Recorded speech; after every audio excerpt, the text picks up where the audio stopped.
Bom dia a todos.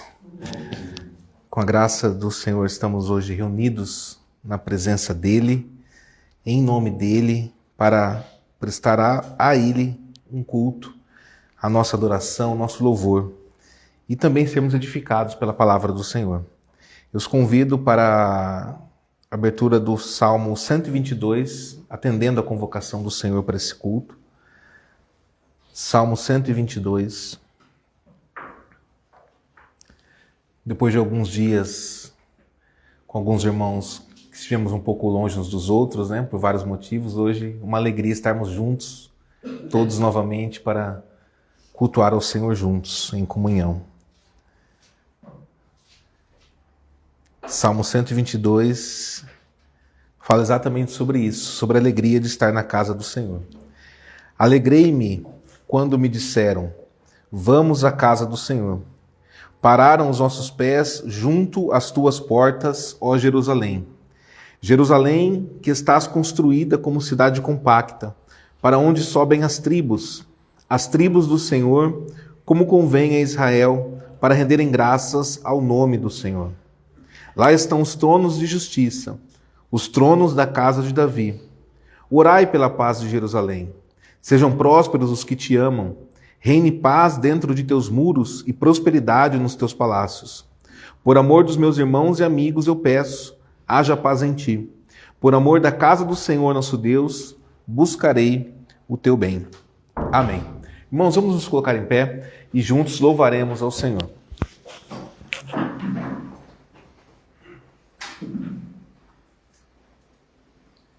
Alegrei-me quando me disseram, vamos à casa de Deus. Nossos pés pararam junto às portas, teus portais, Jerusalém. Construída bem compacta, onde as tribos vão subir, pois convém a Israel, para o santo nome do Senhor, render sua gratidão. Lá estão os tronos de justiça, os da casa de Davi. Que prospere quem te ama, pela sua paz orai. Por Jerusalém orai. Reine paz entre os teus muros, nos palácios ricos bens, por amor dos meus irmãos, por amor de amigos meus, haja paz em ti, eu peço, pela casa do Senhor, buscarei sempre o teu bem. Amém. Convido o pastor Messias. Deus abençoe. Bom dia, irmãos. Bom dia. Convido a amada congregação para uma oração de invocação. Busquemos a presença do nosso Deus. Pai eterno, santo, Deus Pai, Filho e Espírito Santo. Senhor excelso, grandioso, sublime. Deus Criador dos céus e da terra. Deus vivo, soberano, condutor da história. Deus provedor, Deus mantenedor. Deus que é o manancial da vida. Deus que por grande amor enviou o seu próprio Filho para resgatar por alto preço aqueles que fazem parte do seu povo. Nós te louvamos, Deus grande e altaneiro. E neste momento, Deus, queremos nos unir a todo o seu povo que o adora em espírito e em verdade. Queremos, desejamos, Deus, e tentaremos prestar um culto verdadeiro a Ti, Senhor, um culto espiritual, um culto racional, um culto onde o Senhor seja homenageado, adorado, louvado, onde seus grandes feitos sejam manifestos e onde a Tua santa palavra, Deus, pela Tua graça e favor, venha nos instruir. Para isso, Deus, nós pedimos o Teu auxílio, porque sem o Senhor nós nada podemos fazer. Pedimos o Teu auxílio, Deus, que nos ensine e nos ajude a prestarmos um culto verdadeiro ao Senhor, um culto que o Senhor receba. Para tanto, reconhecemos, Deus, que somos falhos e pecadores. E, conscientes disso, Deus, pedimos perdão pelas nossas falhas e pecados. Tentamos, Deus, almejamos a bênção do Teu perdão. Para isso apelamos pelas Tuas muitas misericórdias, pela Tua graça e pelo favor que não merecemos. Perdoe, Deus, nossas falhas e pecados. Consagramos a Ti todos os atos deste culto e que de fato o Senhor aqui seja adorado e cultuado conforme nos ensina, Deus, a Tua revelação nas Escrituras. No nome santo e poderoso de Jesus é que nós oramos agradecidos. Amém. Convido a amada igreja para o voto da nossa segurança. Amada igreja do Senhor Jesus Cristo, onde está o nosso socorro? O nosso socorro está em o nome do Senhor, Criador dos céus e da terra. Graça a vós outros e paz da parte de Deus, nosso Pai, e do Senhor Jesus Cristo. Os amados irmãos podem assentar-se. Quero convidar a amada congregação para a leitura do Salmo 51. Leremos até o verso 12.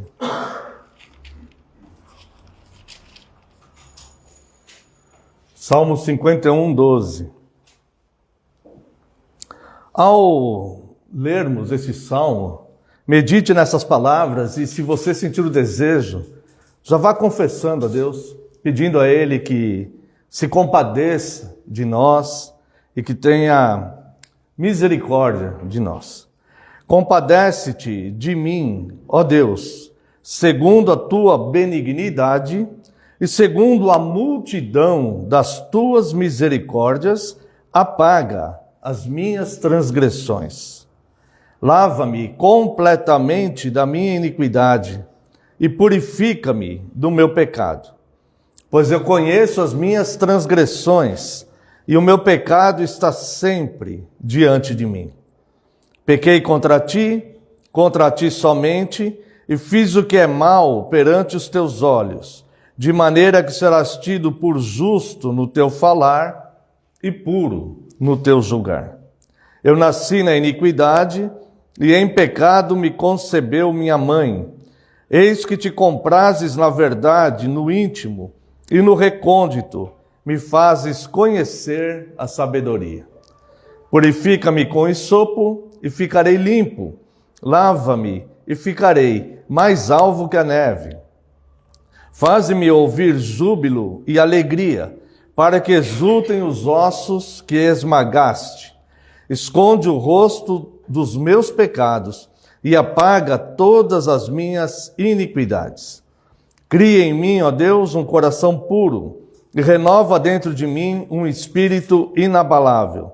Não me repulses da tua presença, nem me retires o teu Santo Espírito. Restitui-me a alegria da tua salvação e sustenta-me com um espírito voluntário. Duas coisas eu gostaria de abordar com os irmãos neste salmo de confissão de Davi. A primeira é que o penitente, o verdadeiro penitente, aquele que de fato está arrependido, que busca regeneração, ele em nenhum momento passa pela cabeça dele justificar-se do porquê que ele cometeu o pecado. Ele simplesmente reconhece a culpa diante de Deus. Existem duas situações em que os homens estão acostumados Uma é perdão, a outra é anistia. Existe uma diferença entre perdão e anistia. O perdão é quando a pessoa reconhece a culpa e deseja ser perdoado porque de fato fez aquilo. Ela admite que cometeu um erro, cometeu um delito e ela pede perdão por aquilo. A anistia é o desejo de apagar as consequências, de não ser... a anistia, ela não busca o perdão. A anistia, ela não busca ela não expõe um reconhecimento de culpa. Mas a anistia, ela pede que seja cancelada a consequência de algo que foi condenado naquela pessoa. Então existe uma diferença entre perdão e anistia. Muitas pessoas, elas, talvez até inconscientemente, elas buscam em Deus a anistia. Elas buscam em Deus que sejam canceladas as consequências daquele ato que deve ser condenado.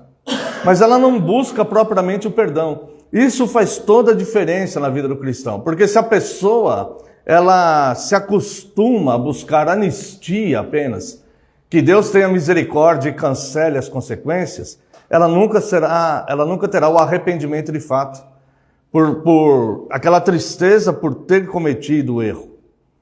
Enquanto que a pessoa que busca o perdão, ela quer um alívio, ela quer de fato ser perdoada, ela reconhece, de fato errei, de fato pequei. Como Davi fala aqui, meu pecado está diariamente diante dos meus olhos. Eu pequei de fato, pequei contra ti somente, eu fiz isso de fato. Então ele pede o perdão de Deus. E a segunda questão que eu quero... embora seja um salmo muito rico, né? A gente apenas analisando alguma coisa aqui. O verso 12. Olha a consciência de Davi nesse pedido. Enquanto ele está confessando a Deus, ele tem consciência de algo muito importante que o pecado causa na vida da pessoa. Ele faz um pedido a Deus aqui. Restitui-me a alegria da tua salvação e sustenta-me com um espírito voluntário. O pecado tira essa alegria.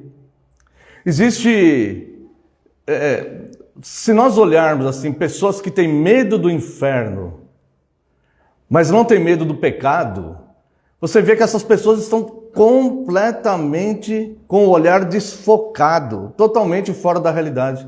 Porque ela tem medo do inferno, ela não quer o inferno, mas ela não teme o próprio pecado. Ela não consegue entender que é esse pecado que vai conduzi-la para o inferno. Porque o salário do pecado é a morte. A morte é a separação de Deus. Então, em geral, pessoas têm medo da punição do inferno, mas não têm medo do pecado. E esse pecado, ele tira a alegria da salvação. Veja bem, ele pode não tirar a salvação, mas ele tira a alegria da salvação. E aqui Davi, ele sente falta disso. Restitui-me a alegria da tua salvação. Ou seja, é evidente nesse salmo que Davi não está pedindo anistia a Deus. Ele está pedindo perdão, porque a anistia não vai restituir a alegria. Ela não vai restituir a alegria. Ela pode até dar uma sensação de alívio momentâneo, porque alguma consequência ali que a pessoa deveria pagar foi apagada, foi desviada, foi deixada de lado. Houve uma anistia. Mas isso não restitui alegria a ninguém. Porque essa pessoa continua na culpa. Ela de fato fez aquilo. A única coisa que vai restituir a alegria é o perdão de Deus de fato. Quando a pessoa ela reconhece mesmo, ela entristecida, ela fala: Senhor, me perdoe porque de fato eu fiz isso, estou inconformado. Como a palavra nos ensina ali em Romanos 2,12, né? Detestai o mal e apegai-vos ao bem. Então eu me detesto por ser pecador e por ter feito, seja lá o erro aí que eu cometi, eu me detesto por isso. Então eu busco de fato o teu perdão, não só anistia, Deus. Eu busco de fato o perdão. Esse deve ser o pensamento do cristão. Então quero convidar a amada congregação para uma oração de confissão. Essa oração ela só vai ter valor se ela for sincera diante de Deus, né? Então, aqueles que sentirem de fato o desejo, a necessidade de confessar algo, perdoar a Deus de forma silenciosa, Os irmãos terão a oportunidade neste momento, enquanto eu farei uma oração em voz audível. Oremos, uma oração de confissão.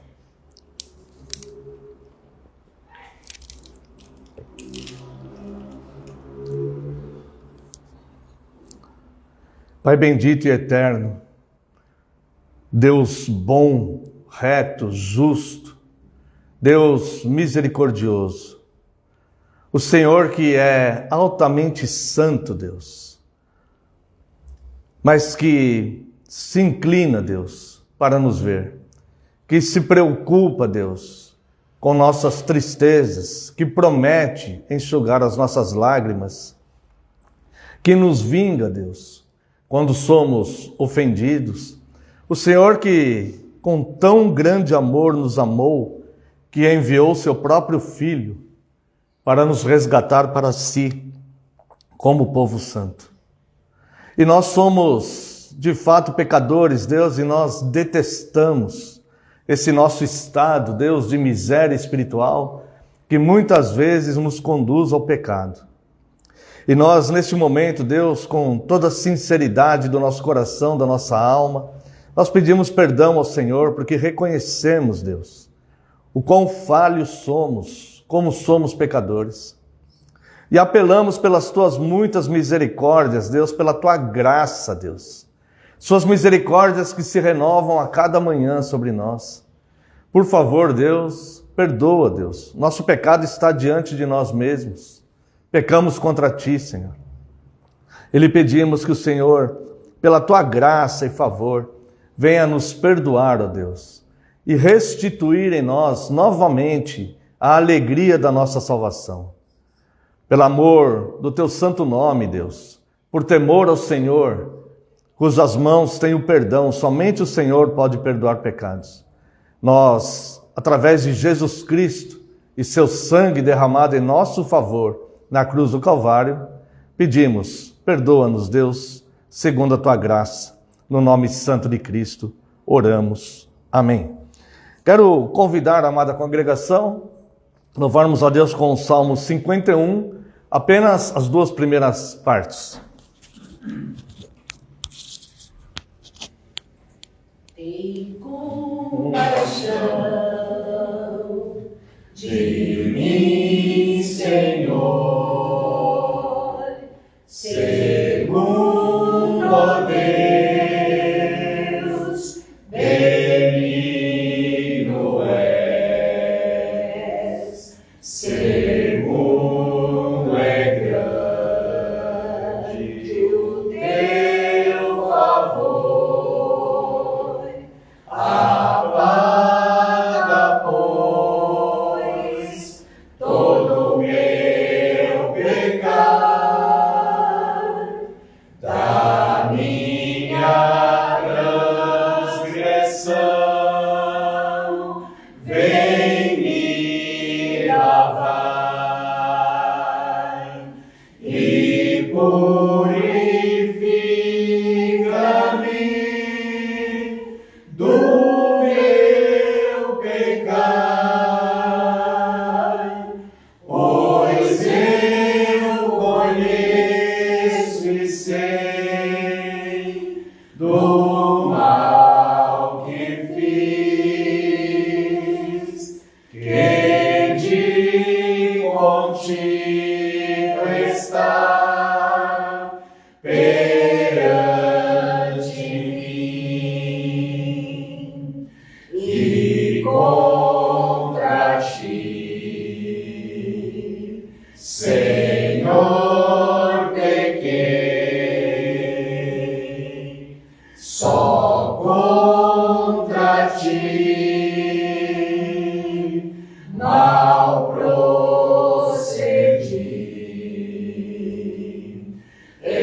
Então serás justo ao falar, no teu julgar,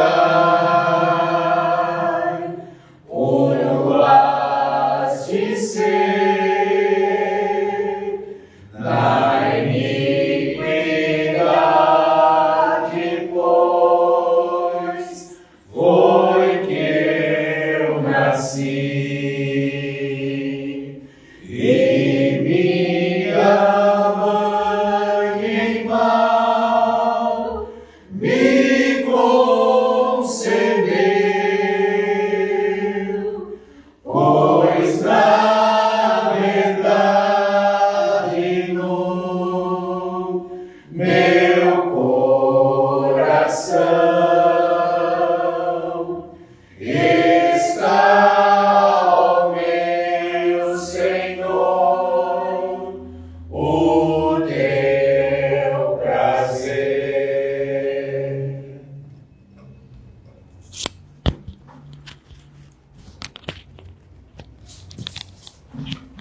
Que assim possa o Senhor Deus, em suas misericórdias, nos perdoar.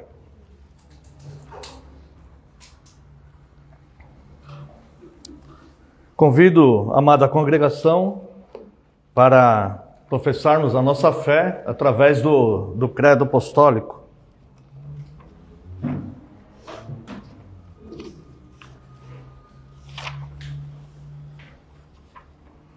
Este é um resumo da fé cristã. Creio em Deus Pai, Todo-Poderoso, Criador do céu e da terra, e em Jesus Cristo, seu único Filho, nosso Senhor, que foi concebido pelo Espírito Santo, nasceu da Virgem Maria, padeceu sob Pôncio Pilatos, foi crucificado, morto e sepultado, desceu ao inferno.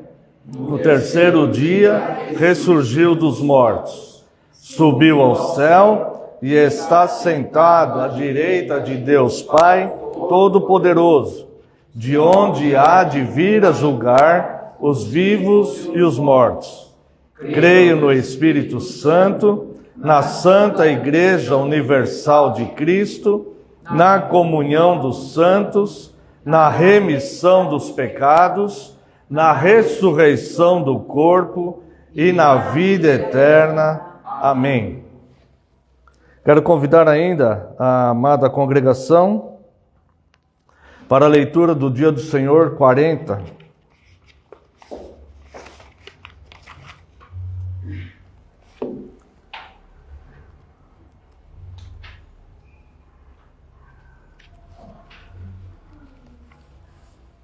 Nós sabemos que o Catecismo de Heidelberg ele é dividido em 3 partes. Ele tem um prólogo e depois 3 partes. A nossa miséria, a nossa salvação e a nossa gratidão. Aqui, o Dia do Senhor 40 está se referindo ao 6º mandamento. Nós estamos abordando no Catecismo os 10 mandamentos. E os 10 mandamentos nós observamos por gratidão. Nós sabemos que os 10 mandamentos, que a lei de Deus, ela não pode nos justificar. Nós não somos justificados pela lei, nós sabemos muito bem disso. Nós somos justificados por Cristo, pelo favor de Cristo. Mas nós observamos a lei por gratidão, porque Deus demonstra na lei o seu caráter, a sua moral elevada. E mostra na lei, nesses 10 mandamentos, aquilo que o fere, aquilo que o ofende. Então, como nós reconhecemos a nossa miséria, que estávamos perdidos, e reconhecemos o favor de Deus, o grande amor de Deus, em nos enviar Cristo, que nos salva pelo seu sacrifício na cruz, a nossa resposta é a gratidão. Então, se Deus mostrou em sua palavra, revelou sobre si mesmo coisas que o ofendem, que o ferem, que o agridem.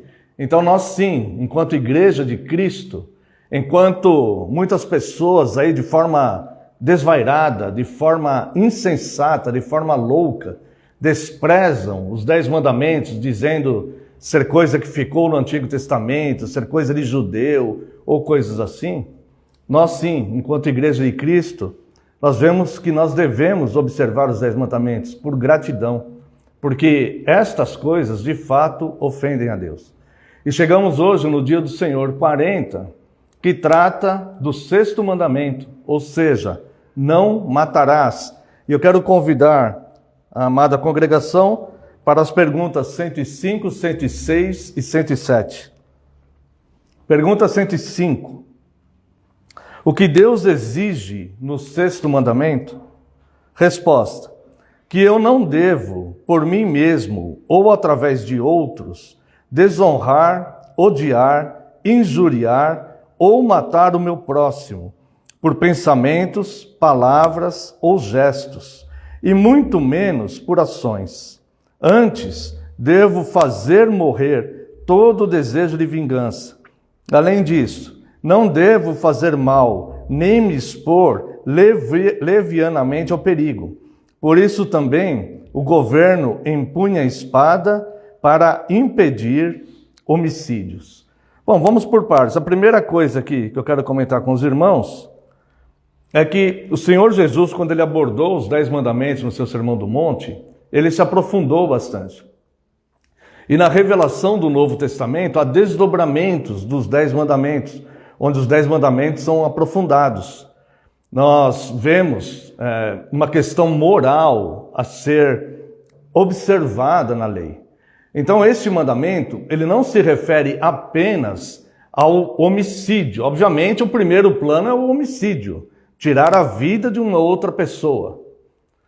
Esse é o primeiro plano. Mas ele se refere a isso de forma moral, ou seja, eu não devo alimentar na minha mente nada que me levaria a cometer esse homicídio, mesmo que eu não vá cometer o homicídio de fato, mesmo que eu não tenha intenção nenhuma de cometer o homicídio, não tenho intenção nenhuma de matar uma pessoa, mas eu não devo alimentar na minha mente os elementos que levam ao homicídio, como, por exemplo, ódio, sentimento de vingança, rancores, esse tipo de coisa contra as pessoas.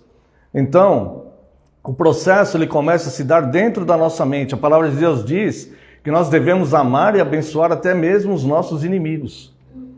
A fé cristã é uma fé moral. Então, elementos que me causam repulsa dos outros, ou sentimento de ódio, desejo de vingança sobre as pessoas, estes elementos, eles não procedem do amor do Pai.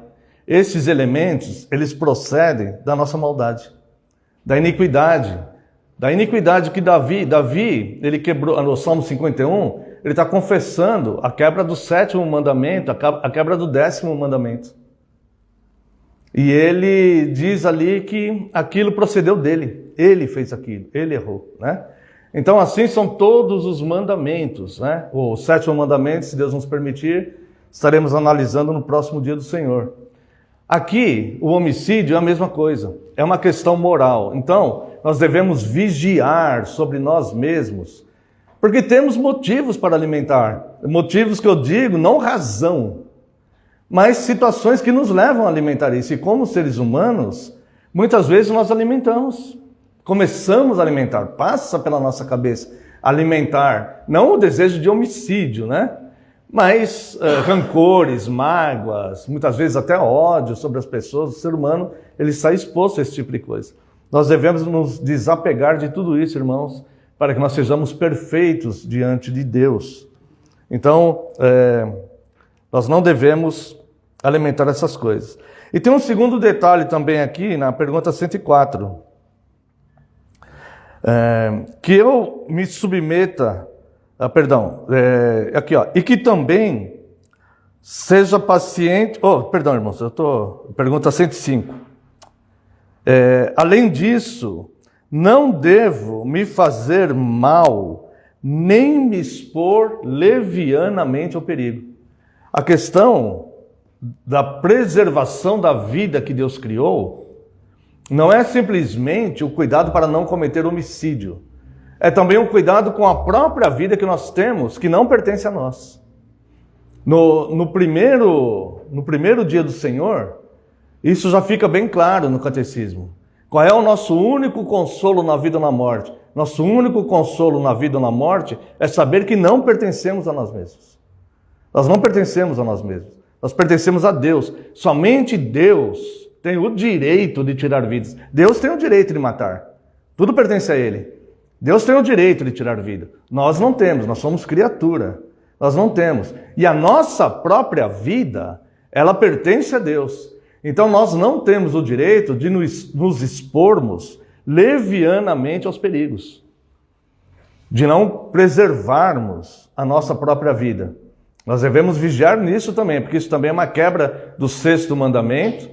E atentar contra a nossa própria vida, ou contra a vida de uma outra pessoa, além de quebrar o 6º mandamento, quebra o 8º mandamento também. Porque essas vidas pertencem a Deus. E se nós tirarmos uma vida, nós estamos quebrando o 8º mandamento também, que é o furto. Nós estamos tirando algo que não pertence a nós mesmos. Nós não temos o direito de fazer isso.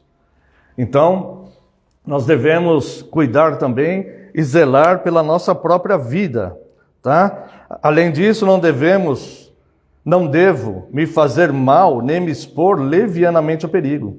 Por isso também o governo empunha a espada para impedir homicídios. Países que têm lei de morte, desde que esses crimes que sejam cometidos à morte sejam de fato crimes hediondos, esses países legitimamente possuem a lei de morte. Então eles têm direito, as autoridades têm o direito de fazer isso. Se, por exemplo, existe um serial killer, por exemplo, ou um estuprador, pessoas que estarão cometendo de fato o crime, e se o governo daquela nação tem a lei de morte, o governo pode exercer esse direito, nós não. Nós não temos o direito de fazer isso com as pessoas. Esse governo deverá ser um governo justo, onde haverá um julgamento, e para preservar a vida de inocentes, então, chega-se a este ponto. Mas nós, o cidadão comum, nós não temos o direito de agirmos dessa forma. Pergunta 106. Mas esse mandamento fala somente de matar? Resposta. Ao proibir o homicídio, Deus nos ensina que também detesta a raiz desse pecado, a saber, a inveja, o ódio, a ira e o desejo de vingança, que ele considera tudo isso como homicídio. Nós vemos lá, né, na primeira carta de João, na segunda carta de João, nós não vamos ler por questão de tempo, em que o apóstolo João diz que aquele que odeia o seu irmão é homicida. Então, nós já abordamos essa questão, a raiz do pensamento, que Deus, ele odeia a raiz do pensamento, ou seja, tudo isso que nos leva, né, a saber, a inveja, o ódio, a ira e o desejo de vingança, porque tudo isso Deus considera como homicídio. É muito simples perceber isso. As pessoas, em alguns casos, né, vamos dizer assim, em alguns casos, a pessoa pode não cometer o homicídio de fato, porque ela não quer pagar as leis que as autoridades impõem para o caso de cometer homicídio. Ela não quer a consequência. É mais ou menos aquilo que nós falamos da anistia, né? Ela não quer a consequência de cometer aquele mal, mas se ela pudesse, ela mataria aquela pessoa. Foi o que aconteceu com Caim e Abel, né? Caim matou Abel porque ele sentiu inveja, porque Deus aceitou a oferta de Abel, mas não aceitou a oferta de Caim. Então descaiu o seu semblante e, mesmo preterindo o que Deus havia falado para ele, o pecado jaz à porta, cumpre a ti dominá-lo. Deus alertou, se você fizer o certo, é claro que serás aceito. Deus ensinou Caim, mas mesmo assim Caim desprezou a palavra de Deus e preferiu seguir a sua própria intuição, o próprio sentimento que estava dominando, e acabou vindo a matar seu irmão inocente. E derramou então sangue sobre a terra. O sangue de Abel clama até hoje, segundo nos informa o Novo Testamento. Pergunta 107. Então, não basta que matemos o nosso próximo dessa maneira? Resposta: não. Quando Deus condena a inveja, o ódio, a ira e o desejo de vingança, Ele nos ordena a amar nosso próximo como a nós mesmos. Demonstrar paciência, paz, mansidão, misericórdia e amizade para com Ele. Protegê-lo do mal, o tanto que pudermos, e fazer o bem, até mesmo aos nossos inimigos. Então, se o nosso inimigo tiver fome, nós vamos dar de comer. Se tiver sede, nós vamos dar de beber. Se a gente puder proteger as pessoas de alguma maneira, nós vamos proteger. Se a gente puder cuidar de vida, nós vamos cuidar de vidas.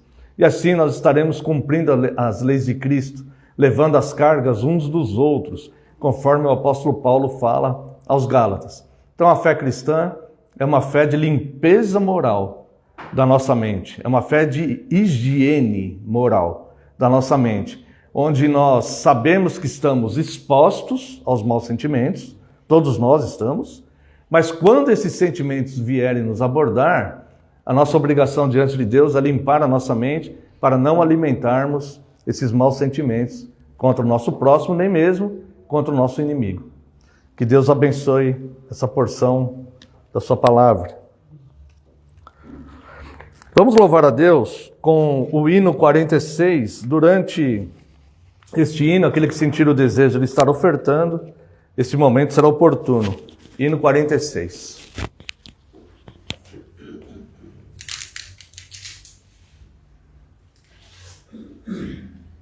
Eu perdido pecador, longe do meu Jesus,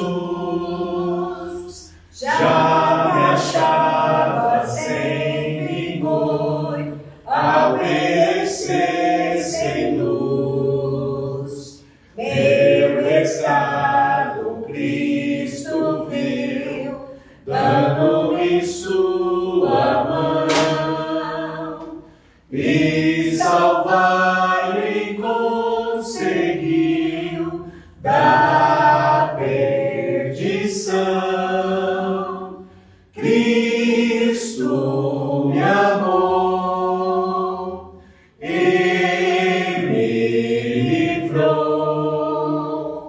O seu imenso amor me transformou. Foi seu poder, o seu querer. Sim, Cristo Salvador me transformou.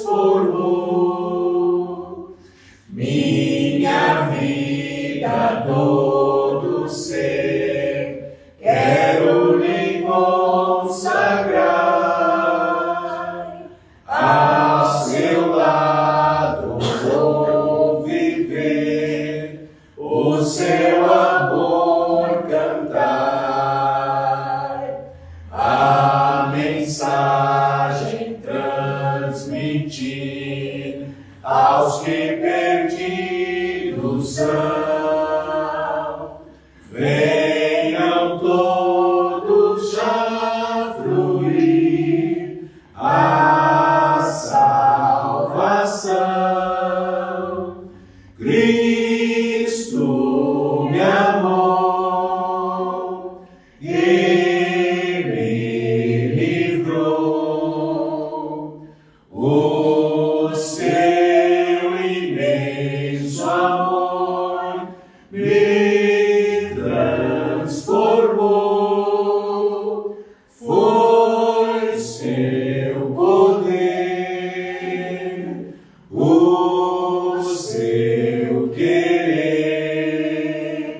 Sim, Cristo Salvador me transformou.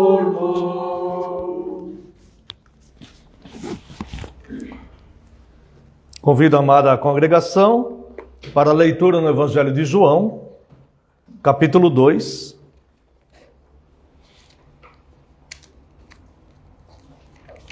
Leremos do verso 1 ao verso 12.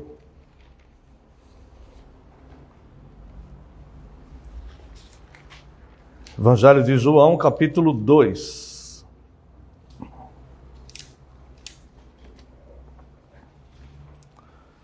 Três dias depois, houve um casamento em Caná da Galileia, achando-se ali a mãe de Jesus. Jesus também foi convidado com os seus discípulos para o casamento. Tendo acabado o vinho, a mãe de Jesus lhe disse: eles não têm mais vinho. Mas Jesus lhe disse: mulher, que tenho eu contigo? Ainda não é chegada a minha hora. Então ela falou aos serventes: fazei tudo que ele vos disser. Estavam ali 6 talhas de pedra que os judeus usavam para as purificações, e cada uma levava 2 ou 3 metretas. Jesus lhes disse: enchei de água as talhas, e eles as encheram totalmente. Então lhes determinou: tirai agora e levai ao mestre-sala, e eles o fizeram. Tendo o mestre-sala provado a água transformada em vinho, não sabendo de onde viera, Se bem que o sabiam os serventes que haviam tirado a água, chamou o noivo e lhe disse: todos costumam pôr primeiro o bom vinho, e quando já beberam fartamente, servem o inferior. Tu, porém, guardaste o bom vinho até agora. Com este, deu Jesus princípio aos seus sinais em Caná da Galileia. Manifestou a sua glória, e os seus discípulos creram nele. Depois disto, desceu ele para Cafarnaum com sua mãe, seus irmãos e seus discípulos, e ficaram ali não muitos dias. Convido também a amada congregação, aqui mesmo no Evangelho de João, capítulo 6, leremos a partir do verso 53. Respondeu-lhes Jesus: em verdade vos digo, se não comerdes a carne do Filho do Homem e não beberdes o seu sangue, não tendes vida em vós mesmos. Quem comer a minha carne e beber o meu sangue tem a vida eterna, e eu o ressuscitarei no último dia. Pois a minha carne é a verdadeira comida, e o meu sangue é a verdadeira bebida. Quem comer a minha carne e beber o meu sangue permanece em mim, e eu nele.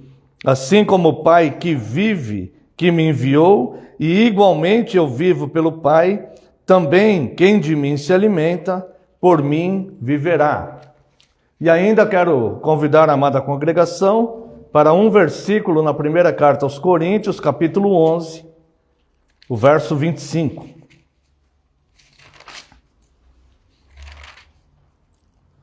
Por semelhante modo, depois de haver ceado, tomou também o cálice, dizendo: este cálice é a nova aliança no meu sangue. Fazei isto todas as vezes que o beberdes, em memória de mim. Convido a amada congregação para uma breve oração. Pai precioso, santo e eterno, a Ti, Deus, toda a glória, toda a honra e todo o louvor, ó Deus. Mais uma vez pedindo perdão pelas nossas falhas e pecados. Neste momento de culto, Deus, estamos diante da Tua santíssima palavra e ansiamos, Deus, desejamos e precisamos, Deus, sermos instruídos pela Tua santa palavra.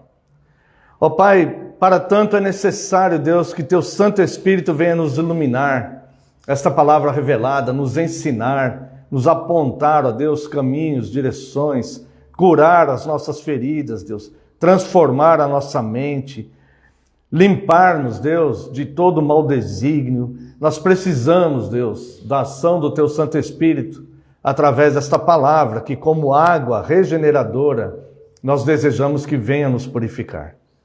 Por isso, Deus, de mim mesmo nada tenho a dizer, e rogo a Ti, Senhor, que neste momento eu diminua, e só prevaleça a Tua palavra, porque somente a Tua palavra é a verdade. No nome santo e poderoso de Jesus Cristo, é que eu oro agradecido. Amém, Senhor. Amada Igreja do Senhor Jesus Cristo, venho-vos proclamar o sangue redentor de Cristo. No último dia do Senhor, no domingo passado, a fim de nos prepararmos para a ministração da Santa Ceia do Senhor, nós meditamos sobre o pão, o corpo de Cristo. Hoje, com a graça de Deus, meditaremos sobre o sangue de Cristo, o vinho puro e santo, que se alguém dele não beber, não terá vida em si mesmo. E porque, se alguém dele não beber, não terá vida em si mesmo? Primeiro, porque o próprio Cristo ensinou esta realidade. No texto que nós lemos de João 6, no verso 53, o Senhor Jesus diz isso. Respondeu-lhes Jesus: em verdade vos digo, se não comerdes a carne do Filho do Homem e não beberdes o seu sangue, não tendes vida em vós mesmos. Porque a vida do corpo é o seu sangue, conforme nos diz Levítico 17:14. Semana passada nós aprendemos como ser corpo de Cristo, como ser pão. Hoje nós vamos entender que a vida do corpo está no sangue, conforme Levítico 17:14. Porque o sangue de Cristo foi o preço de nosso resgate. Convido a amada congregação para lermos aqui na primeira carta de Pedro, capítulo 1, versos 18 e 19. Sabendo que não foi mediante a coisas corruptíveis, como prata ou ouro, que fostes resgatados do vosso fútil procedimento que vossos pais vos legaram, mas pelo precioso sangue, como de cordeiro sem defeito e sem mácula, o sangue de Cristo. E porque é a mensagem apostólica da aliança de Cristo com a igreja, como nós vimos aqui agora há pouco, na primeira carta aos Coríntios, capítulo 11, verso 25. Por semelhante modo, depois de haver ceado, tomou também o cálice, dizendo: este cálice é a nova aliança no meu sangue. Fazei isto todas as vezes que o beberdes, em memória de mim. No texto que lemos das bodas de Caná, há elementos suficientes para recebermos o vinho da mesa do Senhor com alegria. Pois nas bodas celestiais, quando nós seremos recebidos por Cristo, nós beberemos o fruto da videira, o fruto novo, o vinho novo, juntamente com Cristo, que está se abstendo de tomar desse fruto até que chegue aquele dia. Convido os irmãos a analisarem aqui no Evangelho de Marcos, capítulo 14, verso 25.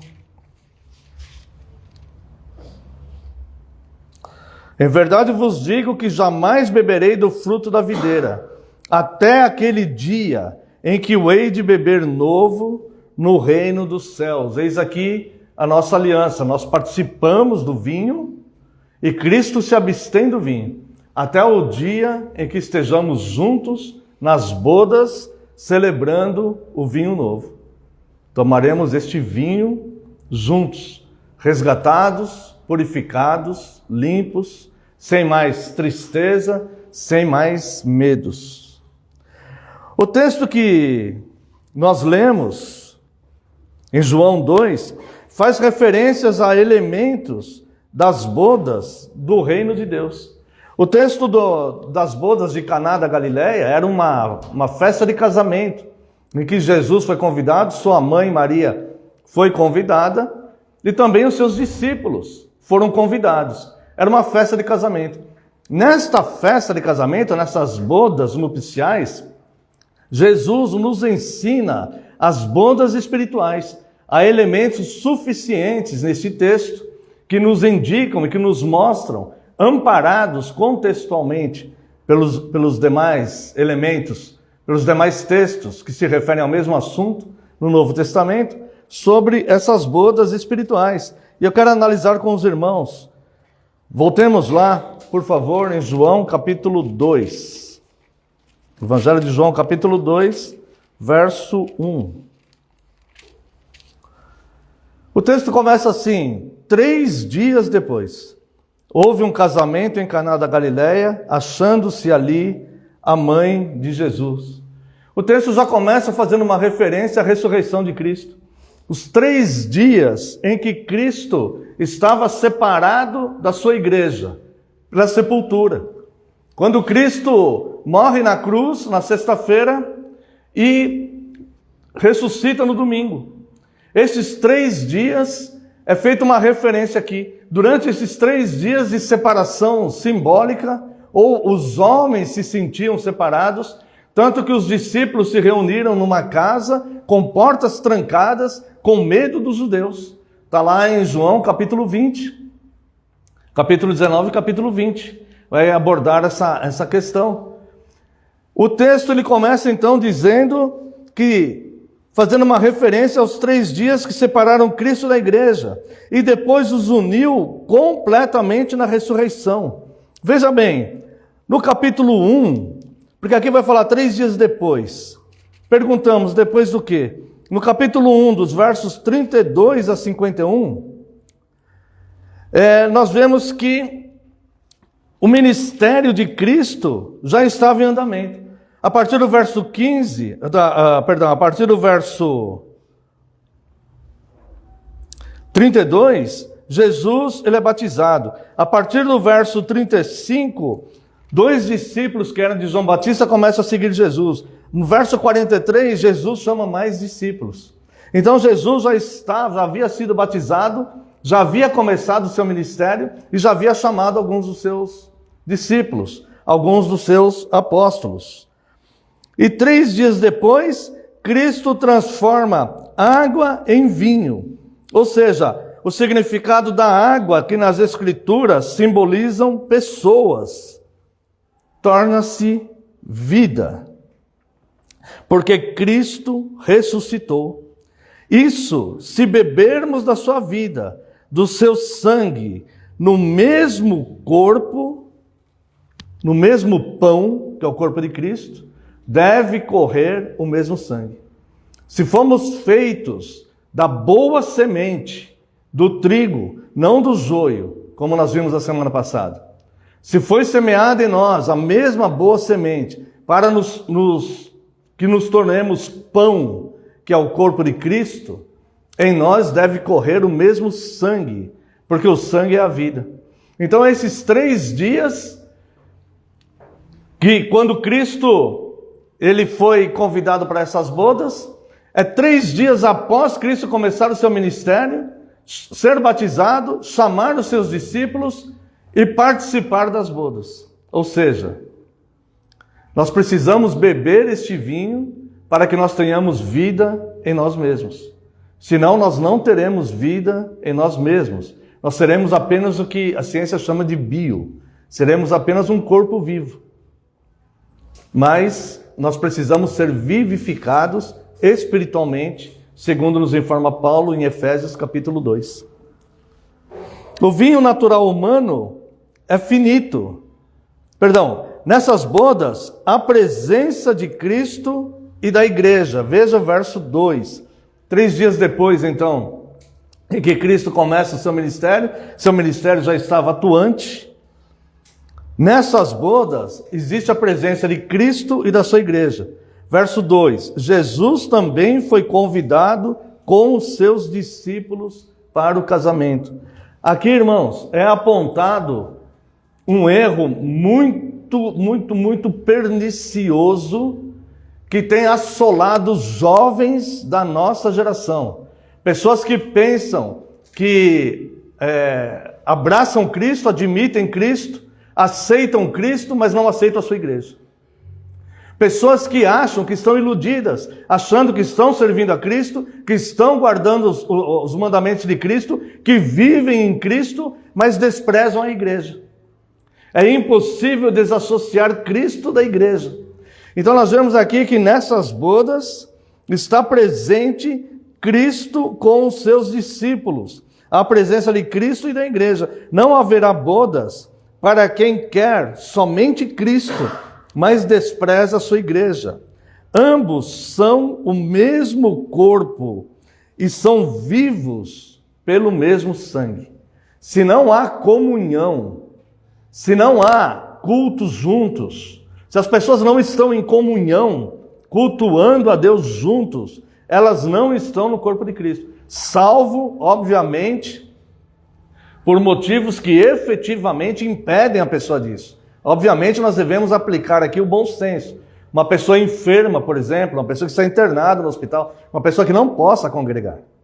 Mas uma pessoa que tem liberdade para congregar e rejeita a comunhão, rejeita estar nos cultos, esta pessoa não está na vida de Cristo, ela não está bebendo o sangue de Cristo, ela não está se alimentando no pão de Cristo, que é a unidade da igreja, como nós vimos na semana passada. É o corpo de Cristo unido. Não existe cristão isolado do corpo. Se pegar um dedo de uma pessoa, cortar fora, aquele dedo ele não vai viver. Fora do corpo, nenhum membro vai poder sobreviver. Terceira questão é que nessas bodas, a presença de Cristo e da igreja, como nós já vimos. A terceira questão é o vinho natural, humano, ou seja, o sangue que não é o sangue de Cristo, que é o nosso sangue. Ele é finito, ele acaba. Veja o verso 3. Tendo acabado o vinho, a mãe de Jesus lhe disse: eles não têm mais vinho. O vinho natural humano é finito e acaba. Assim é a vida no presente século. Ela vai acabar. A continuidade dessa vida vai depender não da vontade da carne, mas da autoridade de Cristo em dar seu vinho novo e puro. Ninguém se iluda, porque este sangue, um dia, o sangue natural, ele vai parar de correr nas nossas veias. Ele é finito. A vida humana, neste presente século, é finito. E as pessoas passam a vida desprezando a excelência dos valores de Cristo, cuidando da sua própria vida, cuidando de sua família, cuidando dos seus próprios interesses, cuidando do seu próprio bem-estar, desprezando a excelência de Cristo. Essas pessoas, elas não estão bebendo o sangue de Cristo, elas estão vivendo para si mesmas. Ou seja, elas não têm vida em si mesmas, porque quando terminar este sangue, quando o coração não bombar mais o sangue natural, elas não terão mais como continuar a sequência de sua vida. Ao passo que aquele que bebe do sangue de Cristo, esse viverá eternamente em prazeres, em exultação, em glória, em paz e vida ativa, vida feliz, vida perfeita. Então o vinho natural acaba. E no verso 14, no verso 3, a própria Maria diz, né? Tendo acabado o vinho, a mãe de Jesus lhe disse: eles não têm mais vinho. Mas neste momento, quando Maria, ela fala isso para Cristo, Cristo dá uma resposta que talvez as pessoas não entendam bem. E ele diz aqui: mas Jesus lhe disse: mulher, que tenho eu contigo? Ainda não é chegada a minha hora. Muitas vezes essa passagem aqui, traduzida para o nosso idioma, parece até um pouco de falta de educação, né? Parece até um pouco uma falta de respeito com Maria. Mas não se trata disso. Isso aqui vai começar a ficar muito claro quando Cristo chama sua mãe de mulher, no texto original, ginai. Essa palavra ginai no grego, está certo ser traduzido por mulher, está certo, mas tem a ver com esposa. É mulher, esposa. Se nós olharmos no sentido 1 Coríntios 7, por exemplo, quando Paulo aborda o casamento, ele está se referindo às esposas com esse termo. Esse termo ele tem a ver com esposa. O que Cristo começa a descrever aqui é as bodas espirituais de Cristo com a sua igreja. Então ele vai chamar aqui não só, ele chama a sua mãe de mulher, mas aqueles discípulos, a igreja de Cristo, como sua esposa. Então quando a igreja clama a Cristo, ele responde para a esposa. E aqui ele vai dizer algo bastante interessante. Ele fala: mulher, que tenho eu contigo, ainda não é chegada a minha hora. Então, a sua noiva, a igreja, começa a dar a mensagem ao mundo. Verso 5. Então ela falou aos serventes: fazei tudo o que ele vos disser. Bom, vamos entender esses dois versículos aqui, irmãos, porque eles parecem meio desconexos. Maria fala para ele: acabou o vinho. E ele fala: ginai, que tenho eu contigo? Ainda não é chegada a minha hora. Bem, que hora que não era chegada? Se o ministério de Cristo já havia começado. Nós vemos pessoas dizendo que o ministério de Cristo ainda não havia começado, por isso não era chegada a hora. O ministério de Cristo já era chegado, já tinha chegado. Cristo já tinha se batizado. Cristo já tinha chamado discípulos. Cristo já estava se revelando, se revelou a Natanael: eu vi você orando embaixo da figueira. Cristo já estava em pleno andamento do seu ministério. Mas quando ele diz para a mulher, para a igreja, esposa, ainda não é chegada a minha hora, que hora é essa? A hora de eu derramar o vinho, a hora de eu derramar o meu sangue, a hora da cruz, a hora de eu derramar o meu sangue libertador, para que as bodas sejam perfeitas, para que vocês experimentem e tomem o puro sangue redentor, remissor, que vai trazer vida de fato. É isso que Cristo está se referindo à sua igreja. Ainda não chegou a minha hora, mas eu vou ilustrar para vocês o que vai acontecer. Eu vou ilustrar para vocês o que eu posso fazer, o que eu farei nas bodas e como serão as bodas. Eu vou mostrar para vocês como eu posso salvar toda e qualquer situação na sua vida, através do sangue que eu derramei na cruz. Agora entenda, se você não beber desse sangue, você não tem vida em si mesmo. Se você não beber nesse sangue, você vai clamar a mim e eu vou falar o que eu tenho eu contigo. O que tenho eu contigo? Se você não beber desse sangue puro, o que tenho eu contigo? Maria ainda não tinha bebido. Nós já bebemos. Cristo já derramou esse sangue na cruz. Se a pessoa quer ficar alheia ao sangue de Cristo e acha que quer ter Cristo, e acha que Cristo deve solucionar os seus problemas, elas devem entender que Cristo disse explicitamente: quem não beber do meu vinho não tem vida em si mesmo. Aquele ramo que não está enxertado na videira não tem vida. Mesmo que ele ache que ele é uma videira, mesmo que ele ache que ele é um produtor de uvas, ele não tem vida, ele não tem fruto. É necessário envolvimento total, é necessário se tornar pão, é necessário se tornar o trigo semeado pela boa semente que o Senhor semeou no seu campo. É necessário ser triturado, como nós falamos semana passada, quando a pessoa ela vai ter que fazer uma escolha, ou o meu pecado ou Cristo, e ela vai ser torturada internamente, porque ela quer seguir o pecado. É necessário misturar esse grão triturado com a água do batismo. É necessário passar pelo fogo, como o serafim tocou na boca de Isaías, com o fogo para purificar o seu pecado e tirar a sua iniquidade. E é necessário tomar o sangue de Cristo, porque o sangue é a vida. Senão, não teremos vida em nós mesmos. E é esta a mensagem da cruz. Essa é a mensagem do Evangelho. Uma coisa é a igreja ouvir: mulher, o que eu tenho eu contigo, antes do vinho ficar pronto. A outra coisa é alguém ouvir: o que tenho eu contigo, depois que o vinho ficou pronto lá na cruz.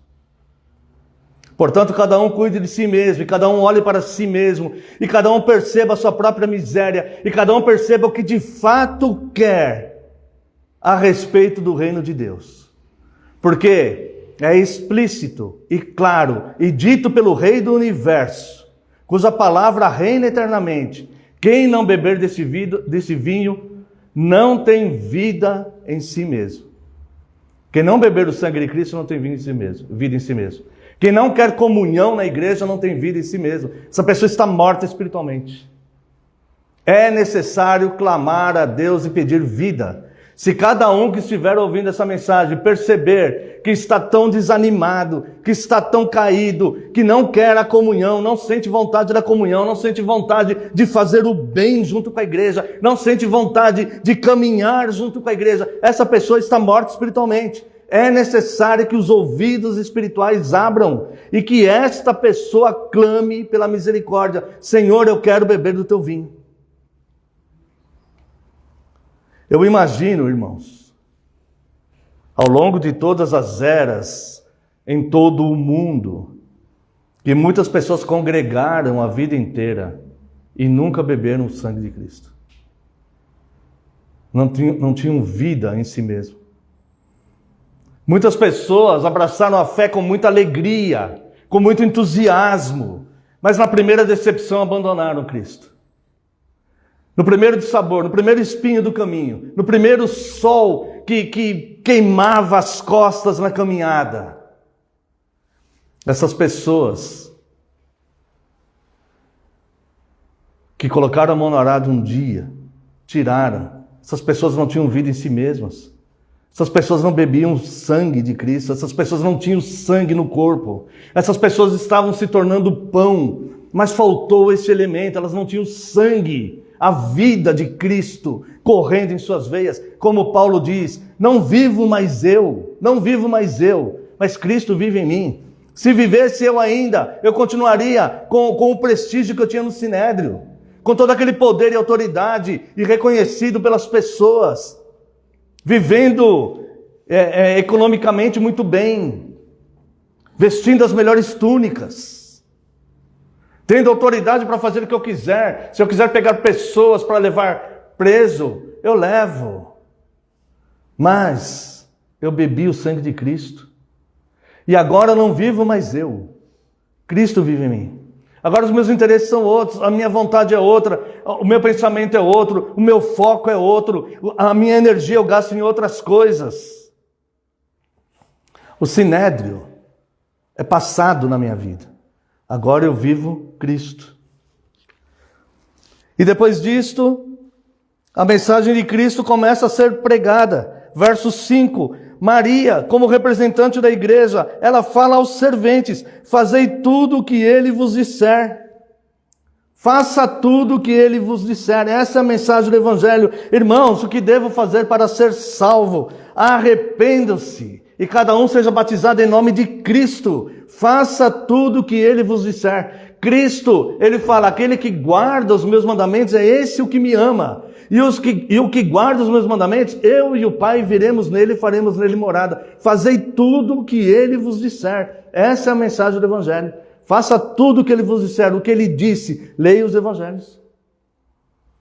Lá está o que ele disse. E ele disse: quem não beber do meu sangue não tem vida em si mesmo. Essa pessoa está morta espiritualmente. Mesmo que congregue a vida inteira, mesmo que professe ser cristã. Não há frutos nesta vida, não há frutos. Ela vive exatamente como os outros, só que ela pratica uma religião. Ela crê, ela tem uma crença. Mas não há frutos. Então, versos 6 e verso 7, a mensagem de Cristo que Maria fala, fazei tudo o que eles vos disser. A mensagem de Cristo é a purificação. Veja, estavam ali 6 talhas de pedra que os judeus usavam para as purificações, e cada um levava 2 ou 3 metretas. Jesus lhe disse: enchei de água as talhas, e eles as encheram totalmente. A mensagem da igreja é: fazei tudo o que eles vos disser. Qual que é a mensagem? O que ele mandou fazer? Pegar as talhas de purificação. Essas talhas eram usadas para as purificações dos judeus. Enchei de água, Jesus falou, a regeneração pela purificação com a água do batismo, a água regeneradora da palavra. Enchei de pessoas para serem purificadas. A água representa multidões. Enchei de pessoas para serem purificadas e as entregue diante de Cristo. Vamos encher as talhas de pessoas para serem purificadas e vamos entregá-las diante de Cristo. Algumas vão beber do sangue. Algumas serão arrebatadas do fogo. E diz aqui, enchei de pessoas a serem purificadas e as entregues diante de Cristo. E essas pessoas terão o sangue puro de Cristo, do perdão, da nova vida. Agora, olha que interessante aqui. Cada metreta, aliás, cada talha dessa, levava 2 ou 3 metretas.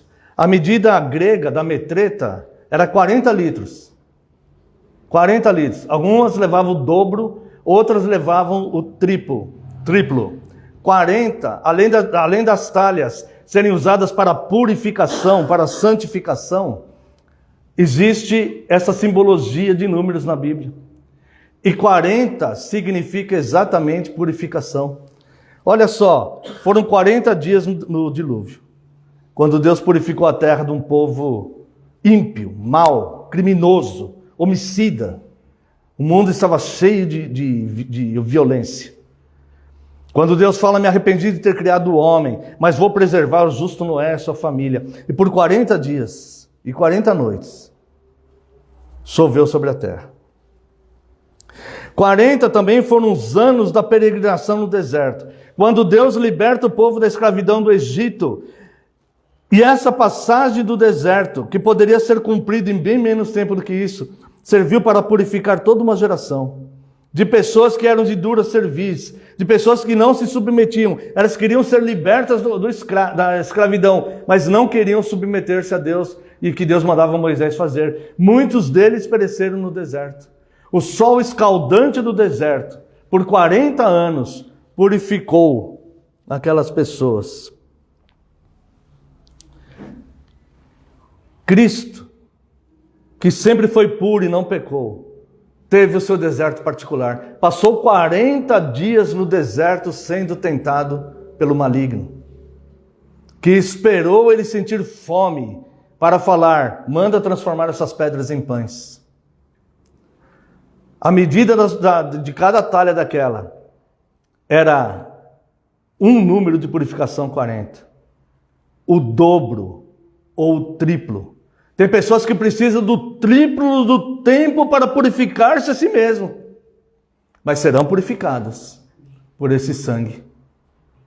Portanto, não desista na caminhada. Não desista na caminhada. Seja o teu deserto escaldante, seja o teu deserto com Satanás te tentando, seja as tempestades do dilúvio açoitando a sua vida, não baixe a guarda, não desanime, continue em frente, porque só vai ter vida em si mesmo aquele que beber do sangue dessa purificação. Você está sendo purificado por Deus, sendo tratado, treinado, cuidado. O seu caráter está sendo forjado para que você possa servi-lo dignamente. Portanto, não temas lágrimas, não tema o mundo, porque aquele que conduz a história, nós pertencemos a ele. Não cai um pardal do céu sem o consentimento dele, sem a permissão dele. Portanto, aquele que amou tanto a igreja, a ponto de dar o seu próprio filho, seja o que for que nos aconteça, que nos advenha, é a vontade dele para nós. E ele sabe cuidar do que é dele, e ele tem seus santos propósitos. Os desertos nos faz chorar, ninguém diz que nós não vamos chorar. Mas nós vamos beber desse sangue e vamos ter vida em nós mesmos e seremos purificados na nossa caminhada. Então eu quero nesse momento te convidar a trocar o seu fardo pesado, sofrível e inútil. Porque se você está carregando um fardo árduo e pesado, sofrível, mas que não é por causa do reino de Cristo, é por causa da tua vida secular, esse fardo é inútil. Você está carregando inutilmente. Você está carregando um peso em círculos, assim, ó, achando que está indo para algum lugar, como eles nos 40 anos do deserto, andando ali. Eu quero te convidar a trocar esse fardo pesado, esse fardo árduo, esse fardo sofrível e esse fardo inútil, pelo fardo de Cristo, que os mandamentos não são penosos, que o jugo dele é suave, que ele oferece alívio e descanso. E quanto mais cedo você fizer isso, mais cedo você será revivificado, você terá vida em si mesmo, e você vai ter alegria em fazer a obra de Deus. Irmãos, eu já vi pessoas ficarem muito felizes com diversas conquistas. Conquistou a mulher que amava, conquistou o império financeiro, conquistou o emprego dos sonhos, tirou o diploma que achou que não ia conseguir. Todas essas alegrias, elas esfriam e passam. A única alegria que enche de gozo pleno o ser humano é a alegria de fazer o bem, de fazer o certo, de cuidar de pessoas. Às vezes você olha para uma pessoa que é assim, às vezes a pessoa não tem, parece que não tem onde reclinar a cabeça, mas tem um coração exultante e feliz. A única felicidade duradoura é fazer o bem, é o serviço piedoso, é cuidar das coisas de Cristo. Sabe por quê? Porque essa pessoa tem vida em si mesma. Ela não depende das alegrias momentâneas que o mundo pode oferecer. Ela tem vida em si mesma. E essa vida é eterna. Então eu quero te convidar a trocar seu fardo pesado, sofrível e inútil pela nova vida em Cristo, pela comunhão à mesa do Senhor, pelo vinho novo que te tornará nova criatura. E eis que as coisas velhas já passaram, e você viverá em novidade de vida. Como eu faço isso? Lance, portanto, sobre ele a tua ansiedade, porque ele tem cuidado de nós. Então chega o verso 8, que tem uma palavra traduzida aqui de forma interessante. Então lhes determinou: tirai agora e levai ao mestre-sala, e eles o fizeram. Veja que Cristo não pediu, veja que Cristo não ordenou. Esse texto aqui diz que ele determinou. Somente Cristo pode determinar vida, somente Cristo pode determinar a transformação, somente Cristo pode determinar que nos coloquem dentro de uma talha de purificação, para que nós sejamos transformados em vinho novo. Ou seja, não depende da nossa escolha, depende da autoridade de Deus. Então qual que é a nossa função diante disso? Então eu tenho que sentar e esperar se Deus vai decidir ou não? Não, eu tenho que clamar a Ele. Eu tenho que pedir a Ele: Senhor, me transforme. Eu tenho que buscar essa transformação nele. Senhor, me transforme. Me transforme, porque se meus olhos espirituais se abriram de tal forma que eu estou entendendo que eu preciso que o Senhor me transforme, é porque o Senhor tem algum propósito na minha vida. Então me tire deste estado que estou, onde eu não tenho vida em mim mesmo, e me faça beber do teu sangue. Eu quero beber do teu sangue de fato. Eu não quero simplesmente tomar um cálice de vinho. Cálice de vinho posso tomar em qualquer momento, qualquer pessoa pode tomar. Eu quero beber do teu sangue, para que haja vida em mim mesmo. E por fim, os servos obedecem, então é constatada a transformação. A vida que terminava com o fim do vinho, que trazia tristeza à festa, vergonha ao noivo, decepção à noiva, agora é surpreendente em alegria e honra. Quando um pecador toma o vinho novo, o sangue de Cristo, e passa a viver a festa no céu. Então, quando o vinho está acabando, é um momento de desonra para o noivo, de decepção para a noiva, de tristeza para a festa. Cristo, ele transforma tudo aquilo. E a festa fica na melhor qualidade possível. E quando o pecador toma desse vinho novo, que é o sangue de Cristo, ele tem honra, ele tem alegria, ele tem paz, ele tem suficiência, mesmo que as circunstâncias sejam contrárias na vida dele. Mesmo que as coisas materiais não sejam exatamente tudo o que ele queria, mas ele tem suficiência. E a festa no céu, quando haverá, pois haverá de fato essas bodas. Nós nos tornamos pão, fruto da boa semente da palavra enxertada em nós. E passamos a ter vida pelo sangue puro, o vinho novo de Cristo.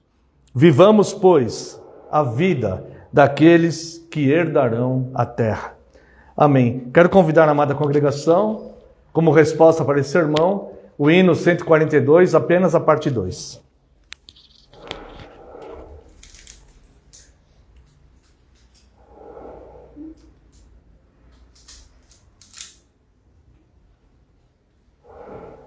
Sangue que Jesus verteu é divino, é eficaz.